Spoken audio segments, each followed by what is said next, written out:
So where do I start from? I've got a lot of things to say about this movie and none of them are good. Welcome back to the Bootleg Corner. It is movie review hours, guys, and this time it is David Ayer's The Beekeeper, starring Jason Statham and a boatload of randoms. Jason Statham plays Adam Clay, a beekeeper who is part of a secret organization tasked with protecting the system from collapse by any means necessary. An elderly friend of his gets scammed by a data mining group and she commits suicide as a result. Adam Clay sees this and goes on a revenge tour that takes him to the highest level of the United States government. Now to the movie. It will be asinine to go into a Jason Statham movie expecting the most complicated plots and storylines. We already know what we are in for. A straightforward plot mostly themed around revenge with just badass action scenes. But for this movie, no preamble, no sugarcoating. This was two packs of ass. Movies tell you their tone and direction from the beginning, and barely 10 minutes in, I knew I was in for a shit show. Body language, delivery, tone, dialogue, and intensity were sorely lacking in this movie. As soon as I saw this scene where the scammer guys were calling up Miss Eloise Parker, I said to myself, there is no way that's the bad guy. Absolutely no way. He had zero mannerisms, zero control of the screen, and zero believability. Then the account gets cleared, Mrs. Eloise Parker shoots herself, and we get another mismanaged scene. Adam Clay gets into the house after the door is unanswered and hearing smoke alarms. Then her daughter comes out of nowhere, orders him on the ground. After all, he's a strange man in her mom's house. Then seeing her mom dead with a stranger in the house, there is somehow no explosion of emotion, no anger, no rage, zero reaction to seeing your mom dead in her house with a strange dude in it and the murder weapon lying comically close to him. I mean, how does this not elicit some kind of emotion? Just how? Your mom has been killed, a stranger is in her house, and there are no tears, no curses, anger, or threats towards the strange man in her house. I mean, who wrote the screenplay for this movie? How can you miss and abuse such blatant clues and cues after a suspected murder? Her mother lies dead on the couch and there is no outburst or reaction, just a calm progression of affairs.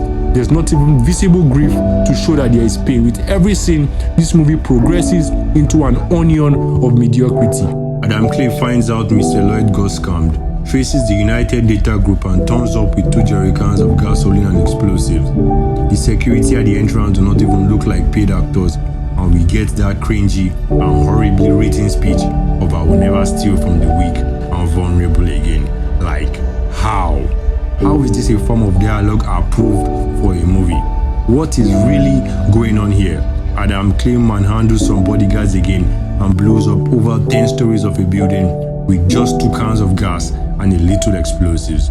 Then he gets hunted down by the chief of the United Data Group, who hires some guns to take him out. They trace him to the barn, and then rather than let the henchmen do their job as usual and bring Adam Clay for the boss to finish him off, all 4 of them, including the so-called boss, walk into a dark barn to serve themselves up for murder.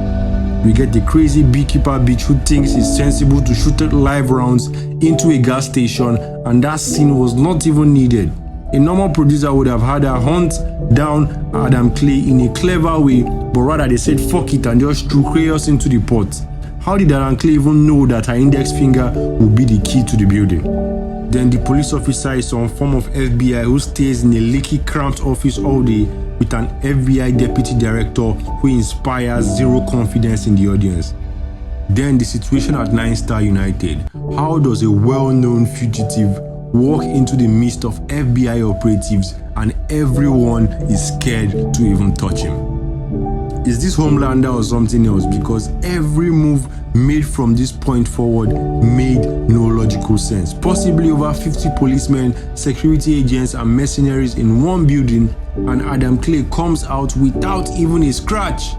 And some of these mercenaries are supposedly Navy SEALs and Delta Force operatives. Like, come on, we are superhero powers introduced in this movie and we were unaware.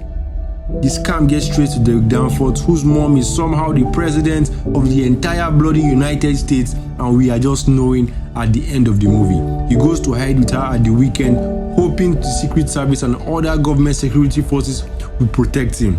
This is where things get even dumber. In addition to the Secret Service, FBI, and whatever official government agency, there are also some random cowboys and mercenaries from God knows where chilling in the president's house, brandishing big guns at a birthday party like some fucking Mexican cartel. What in the hell is this? And then Adam Clay still infiltrates the event when he could have just waited until the weekend had passed to go after the kid. But he gets into the bloody United States president's house like a piece of cake, while clueless operatives are flashing guns recklessly about. How is it even possible to party in this environment with guns everywhere? Is this a party or a shooting range? At this point, I paused the movie, went online and googled the budget for this movie, and then I saw a 36 million. At this point, I just said to myself, it is what it is, because that money could have been better spent if they did not cram the screen with needless characters they couldn't justify. Best part of this movie came in its location with the fight between Adam Clay and the Scottish mercenary with the prosthetic leg. A significant chunk of that 36 million was probably spent and justified in this fight scene alone, which lasted for about 2 minutes. So out of a 1 hour 40 plus minutes of screen time, the only serious and important part of this movie boiled down to those 2 minutes, which were the only points in which Adam Clay suffered physical damage in the movie. After that, the movie devolved down to mediocrity again with one of the most shocking sequences I'll see this year.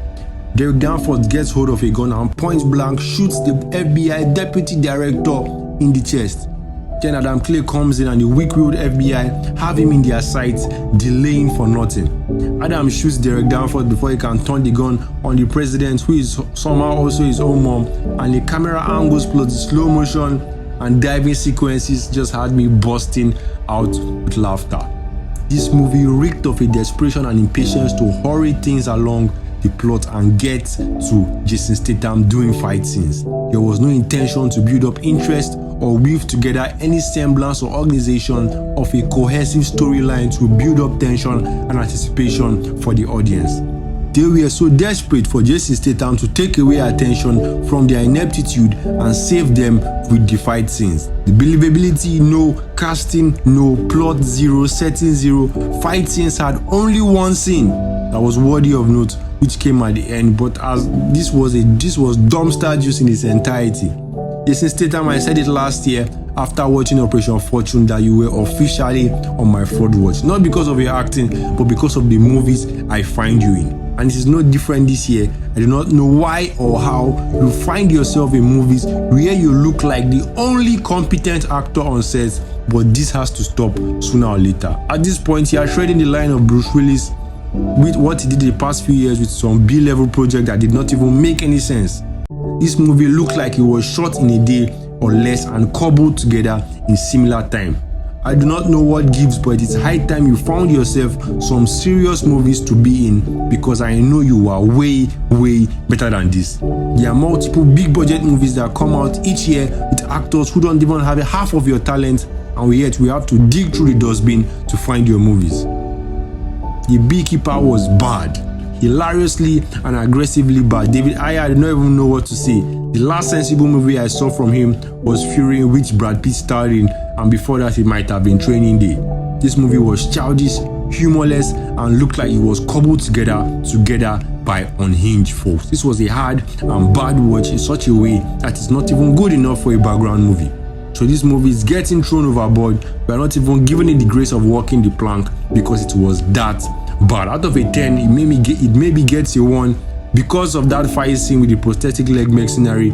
Other than that, this movie failed to tick every box and was a complete waste of time. This is still the Bootleg Corner. Hit us with your thoughts in the comment section. Check out our other content and don't forget to subscribe. Keep it locked in, and bye for now.